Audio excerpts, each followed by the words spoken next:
Hello, hello. Welcome back to the show. I have the incredible Andrew Weiss with us today. Andrew, what's up? So good to see you today. Yeah, happy to be here. Thanks for hosting.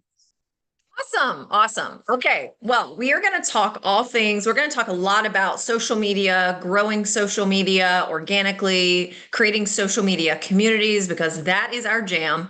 And it's also your jam. So I cannot wait to hear some of your top tips, some of this. You've got some really incredible stories to share as well, with your experience in this topic. So we're going to have some fun and give people some really incredible practical tips. And I think they're going to walk away inspired, motivated, more confident, less overthinking about how to do this, right? Because it can be really scary out there in the big bad social media world, right? Yes, indeed. Yes. Okay. So before we get to all of that, I'm going to ask a selfish question because I am very curious. I know in your bio that you are a Guinness World Record holder. I am so curious because I have no idea, like, what world record do you hold? So what a way to kind of get to know you a little bit better. Tell us about it, how it came about. Um, World record holder over there. Yeah, happy to. A crazy thing happened in 2020. And for those listening, you probably know what happened in 2020, that the pandemic happened. So kind of my journey leading up to that point. So I left my full-time job in 2019 working for a nonprofit because I wanted to learn how to work virtually and make my income from home. And so I essentially started a coaching business, and then I created my own event called Fight the Fluff in May 2020. And based on the success of that event, I got recruited to work with a company called Podfest Expo. And they had just hosted 2,000 people in March 2020, the week before the pandemic, as part of that community. And of course, when the pandemic happened, they're going, crap, we're an in-person events company, and now we can't meet in person anymore.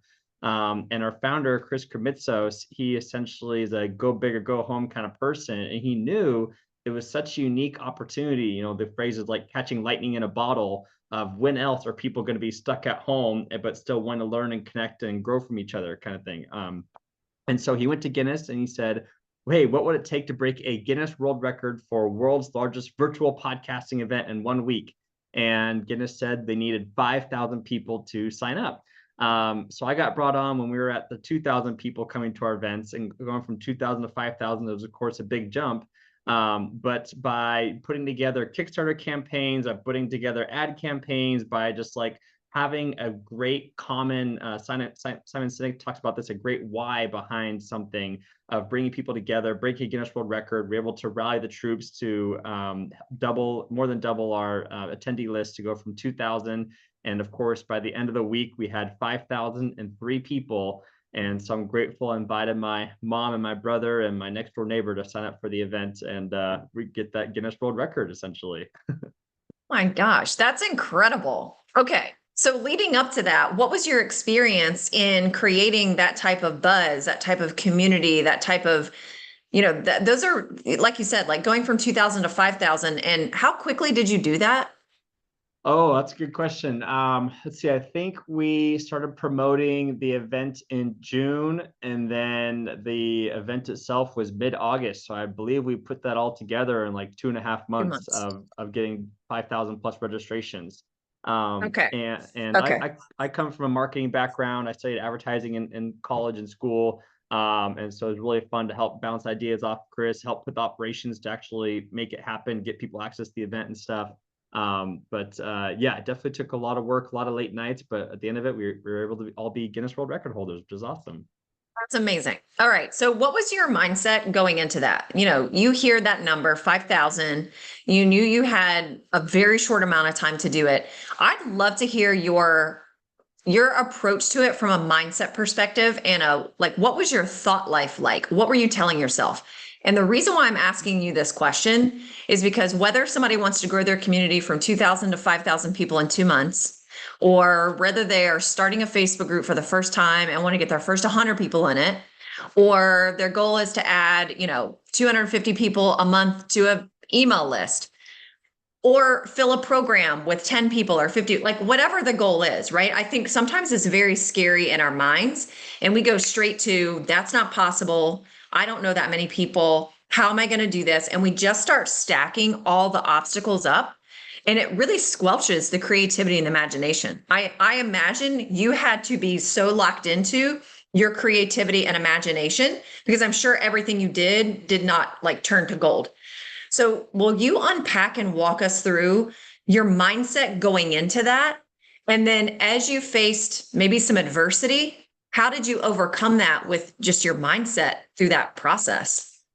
Yeah, yeah. So, sounds like there's like 10 different questions in there. So I'll try and Sorry, do your no, best. no, I'll try and pack as many as possible. So one of the things that helps most with mindset, I would say, is action and going out and doing things because you can't stand at the start line and go, geez, I really hope I could run this mile and run around the track 4 times. I really hope I can make it through this. Like at the end of the day, you just have to take a step forward and keep moving forward and figuring out what works essentially. So I will say that one of the things that helped a lot for our strategy is we started listing out, our dream 50 or 100 people who could help us in this journey and this goal of reaching this 5,000 people, this Guinness World Record.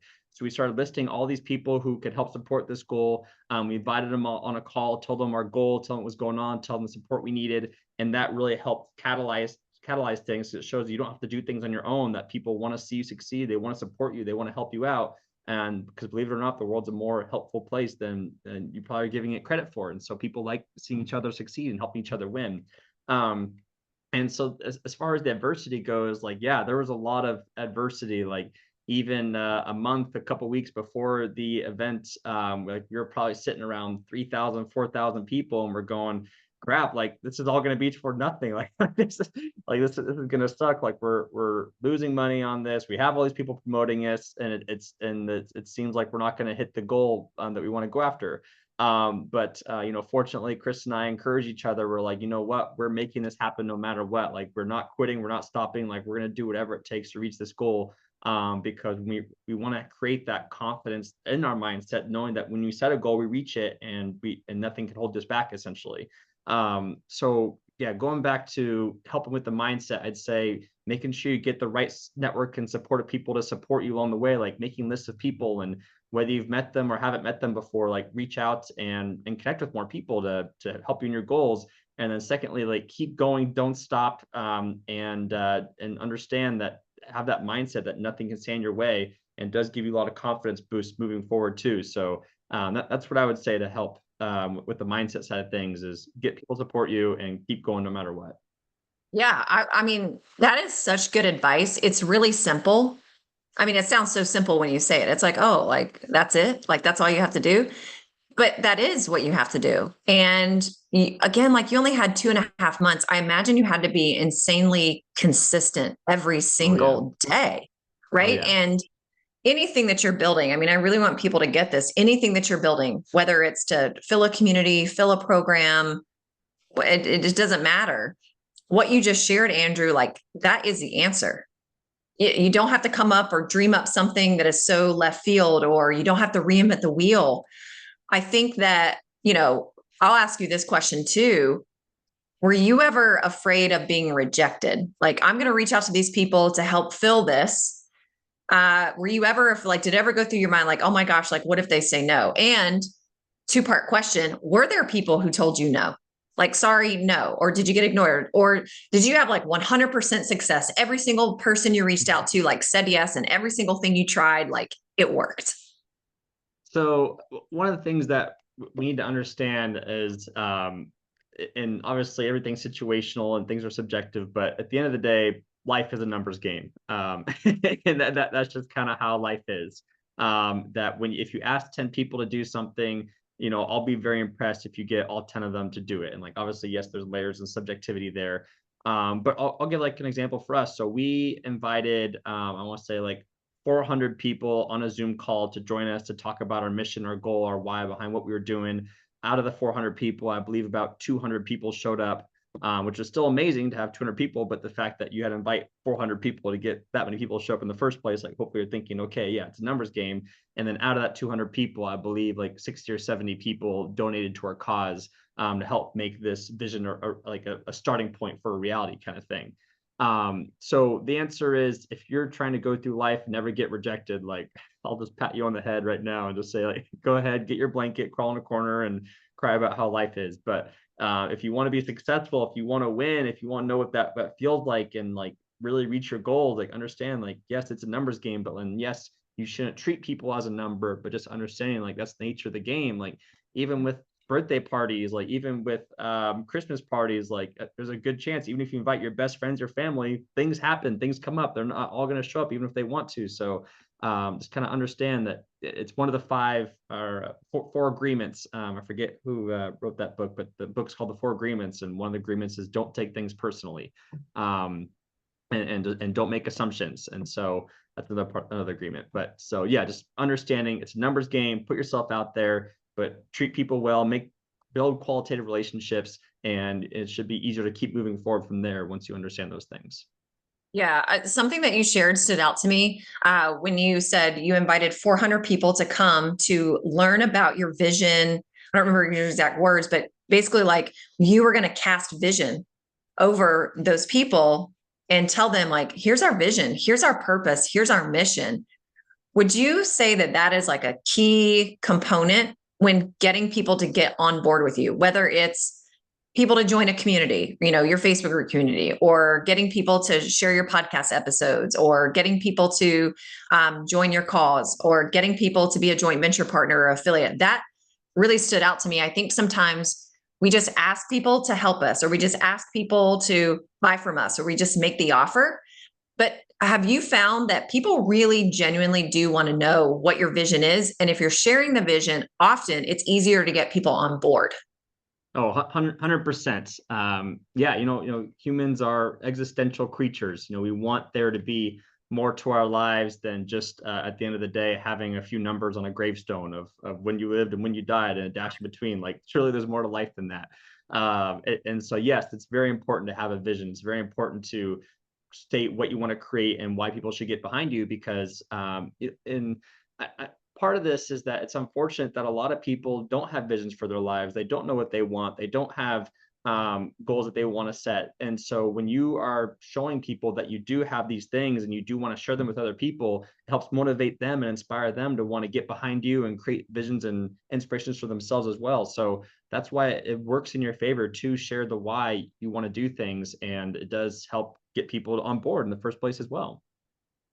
Love that. I love that so much. I think sometimes we believe, okay, I've been showing up for however many months or however many years, and people just get it. People just understand. People just know because I'm showing up, and I'm showing up day after day, and I'm showing up all the time. Like, doesn't everybody know what my vision is? Doesn't everybody know what my business is about?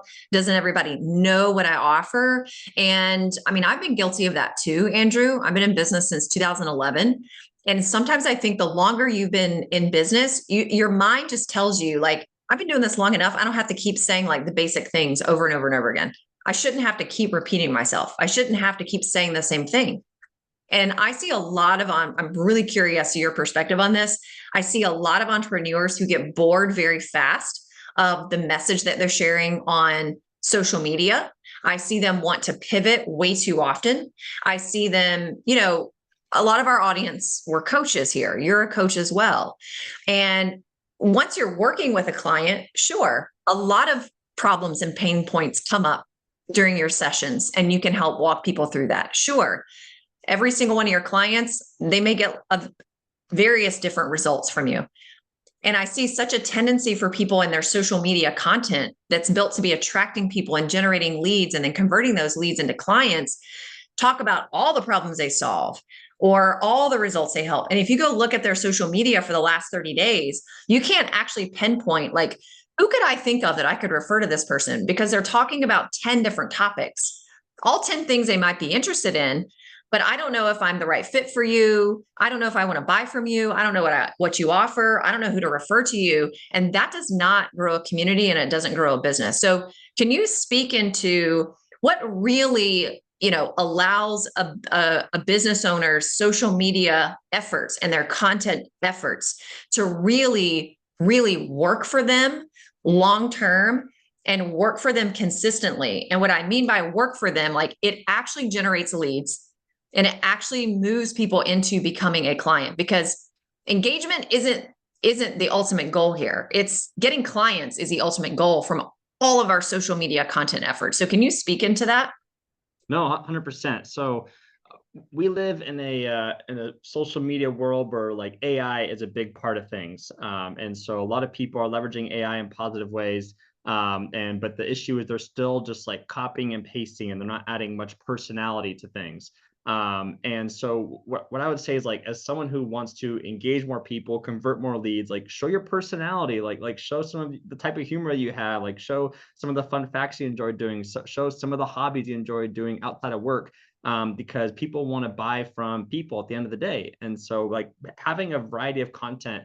So you talked about like, yeah, you can't go around telling people you offer everything to everyone, because if you try and sell to everyone, you're going to sell to no one. So and just understand too. So like being in the coaching space, like, we think of Tony Robbins as like at the top of the hill right now because he has his online courses, he has his books, he has his seminars, he has all these different things, but understanding that he started with just one thing. And he just focused on helping people like overcome phobias and fears of things. And then after that got more successful, he's able to broaden his horizon from there. So I would say just really keying down on like understanding like what your offer is and who you serve. And once you get really good at that, then you can have more offers, serve more people, and expand from there. And in the meantime, so yeah, as far as getting more engagement and converting more leads from social media, like believe it or not, yes, it does take work because you do need to respond to comments, you do need to message people, you do need to build connections. You do need to, it'd be recommended that you have a good lead magnet for how people can connect with you and sign up for your email list. And then also, I recommend, I mean, this obviously we've been talking about organic growth so far, and I want to make sure that people understand that paid growth and paid ads can be very beneficial and put you ahead of people. Like even if you just spend 10, 20, $30 at a time, just to like keep testing out, making sure that your post gets exactly in front of the right person at the right time in the right way, can really help you stand out in the social media space as well. So I would say those are definitely some starting points. Okay, I love that. And you that's a really good lead into what my next question was going to be. I think a lot of people, especially in the coaching space, so a lot of our audience, they're coaches, they're consultants, they're building coaching businesses. And in the last 4 years, the coaching industry really exploded. In 2020, so many new people, hopped up a coaching business. There's zero barrier to entry. If you've got a social media presence, you can start a business. Like it literally is as easy as sharing content and asking people to DM you and get on a conversation. You can have a client today because of the power of social media. So, in a sea of a lot of people who have a very, very similar message, in an age where as adults, we are being inundated with a lot of messages, a lot of opportunities to say yes, a lot of opportunities to sign up for things, whether it's free or paid, and not just in the business world, but in every aspect of our lives. Like we're just dominated by that on a daily basis. So sometimes I think we can feel like, wow, this is like, do I even throw my hat in the ring? Is this even worth it? I just feel like a content machine and I'm creating content for free. I see a lot of people get very burned out with keeping up with the social media game. So what is your advice for people to overcome that and like really stand out? And look, what's coming up for me too is I think we believe we've got to stand out to like the whole world, but you really don't have to stand out to that many people to build an incredibly successful business. So can you like bring us back down to earth and help us maybe give like 2 or 3 tips or practical things or ways that we can think better about standing out in a pretty oversaturated market? Yeah. So one thing I would say is encouragement is that it's saturated for a reason, and that people are always going to have a demand for coaches. They're always going to have a demand for trainers. They're always going to have a demand for nutritionists.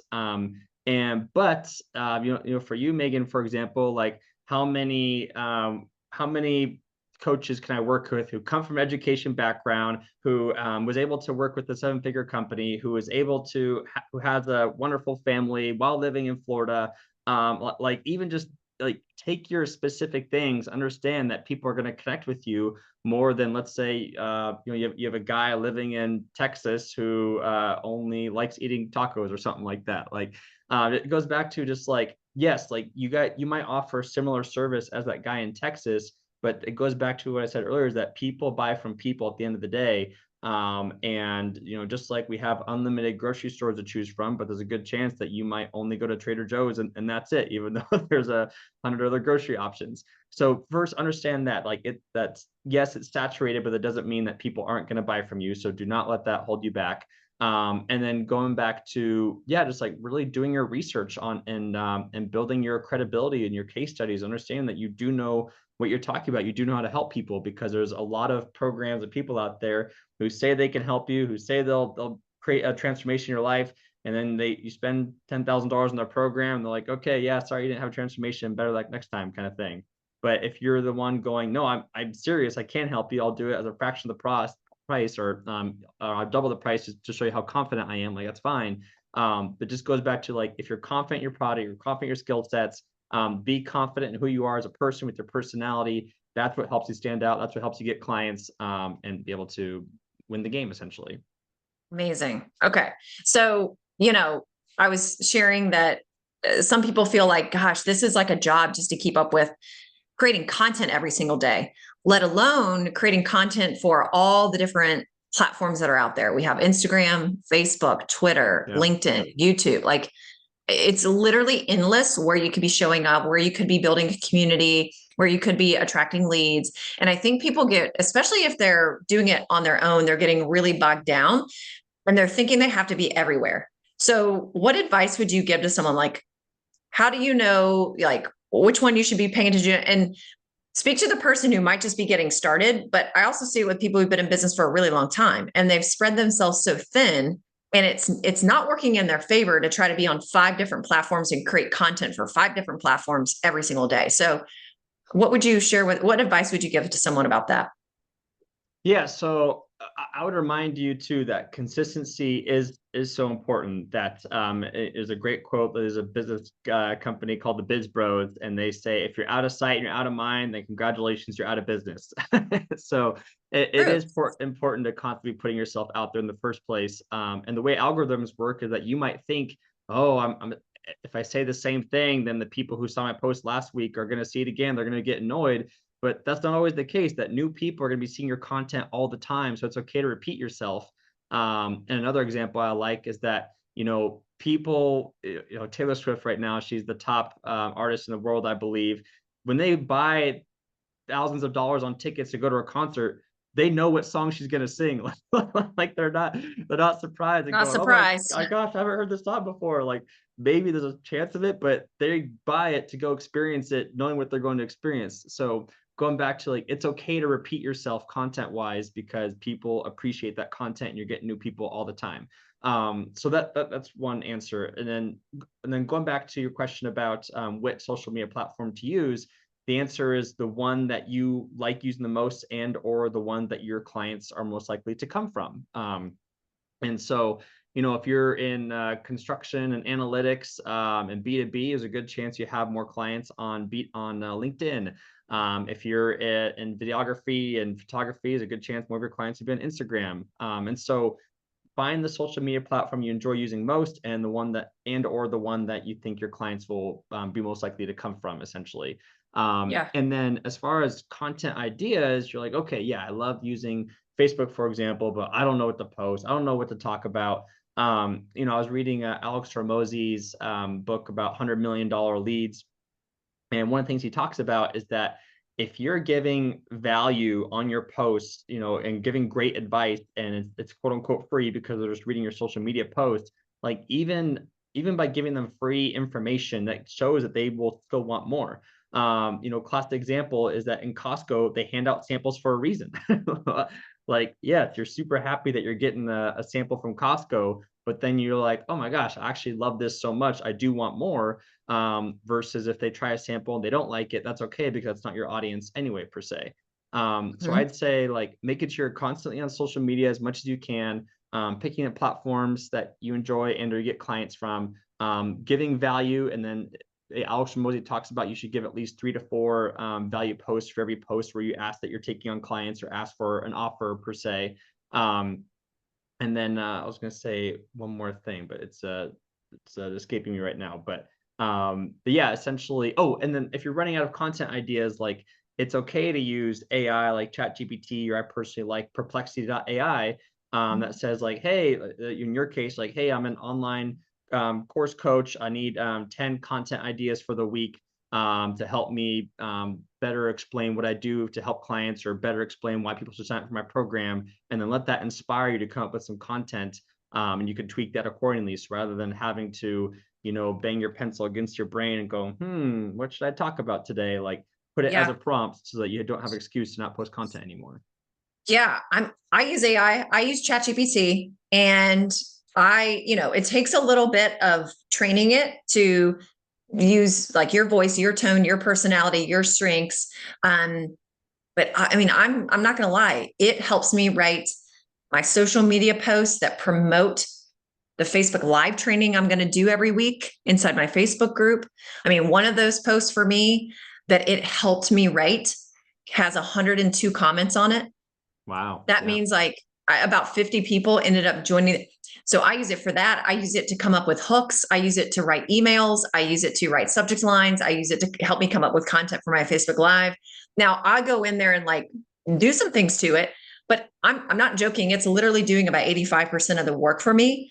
And I'll be honest too, Andrew. I was very resistant to ChatGPT like coming up, because I think sometimes, at least I had this complex and I'm still overcoming this complex. It's like, but if it's not 100% coming from me, then it means like I'm not smart. Like I'm smart enough, like I should be able to do this or whatever that we're telling ourselves. But let me tell you, folks, when you can train ChatGPT, and I've got the paid version of it, it is saving hours, Yeah. hours every single day. It's like, it's almost, I saw somebody say recently, it's like having an assistant, like a built in assistant for you. It's almost like having like a built in EA for you. I mean, I think do you use it in your business? Do you use AI Oh, in I your love it. business when Yeah. how do you use it? Well, so I love Perplexity.ai because it's like the free version of ChatGPT per se, and it also cites all the sources because, unfortunately, ChatGPT has been known to just make things up out of the blue, and and then of course people get in trouble for that. So I like Perplexity actually cite things, and then also love using like Opus Clip for helping create short form content out of long form content.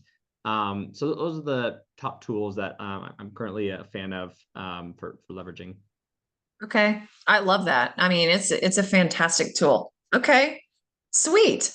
Um, when it comes to the social media game and growing organically, we are at the time of this recording, we are heading into like the very end of 2024 and we're heading into 2025. I'm curious from your perspective, and you've got a ton of experience in this world. What are going to be the top trends that we should be paying attention to heading into 2025 for organic social media growth and growing communities? Yeah, so video is not going anywhere. Video is going to keep increasing, period, across all the algorithms all the time. Twitter might be a slight exception to that currently, but even on Twitter, videos are blowing up there as well. So I would say if you're not creating video content, definitely consider it. I would encourage it.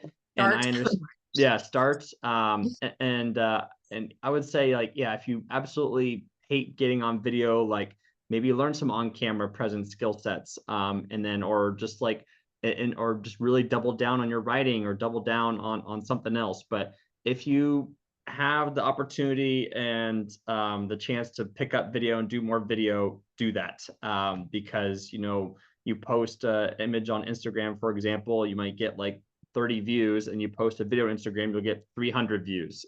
And of course, going back to what we talked about earlier in the episode, it's a numbers game.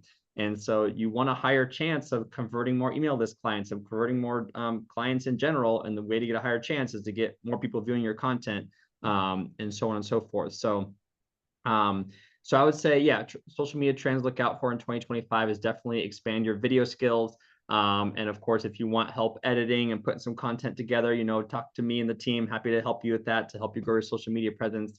And then also, I would say more trends I'm starting to notice too is that, yeah, the people who are experiment and yeah, I know we talk about organic, but I do want to really stress the Yeah. importance of playing with paid growth as well. Just like even if you're just putting, $50 a month here and there or $30 a month, just like please experiment with paid growth because it really can make a big difference. And experimenting with paid growth, first, so the organic growth is what will tell you what people will engage with, what's worth commenting on, what's worth liking. And then once you get a sense of what's working with your organic growth, then you can start putting money into your paid growth with following a similar pattern or algorithm, and that will really help your brand explode. And that's what helped me help the client go from 0 followers to like 5,000 followers across all platforms in less than 90 days, just by using that kind of similar strategy. So yeah, go back to your question, like trends look out for, use video if you can, and then please experiment with paid growth because it will help you a lot. And does it matter where somebody is at in their journey of growing a business? Like, is there a certain point where it makes sense for someone to start going down the pathway of paid advertising? I would say once you've built a consistent organic brand, of like going back to like, creating content that you've discovered that people are engaging with more than others, yeah, yeah, whether you have, 10 followers or 10,000 followers, it doesn't really matter too much that you'll learn pretty quickly what posts are engaging with people or not from an organic method once you start posting posts. But you definitely want to start ugly is what our founder of Podfest says. Chris, he goes, start ugly, just keep going, get yourself out there.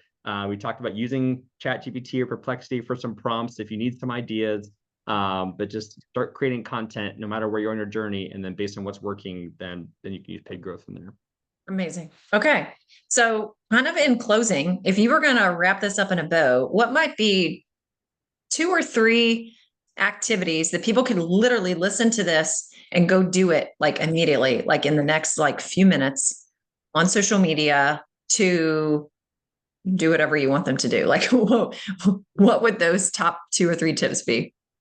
So I would say, yeah, go to open up perplexity.ai and then type in the prompt, like I am X and I help people do X, and I want to put together a 30-day content plan using X platforms.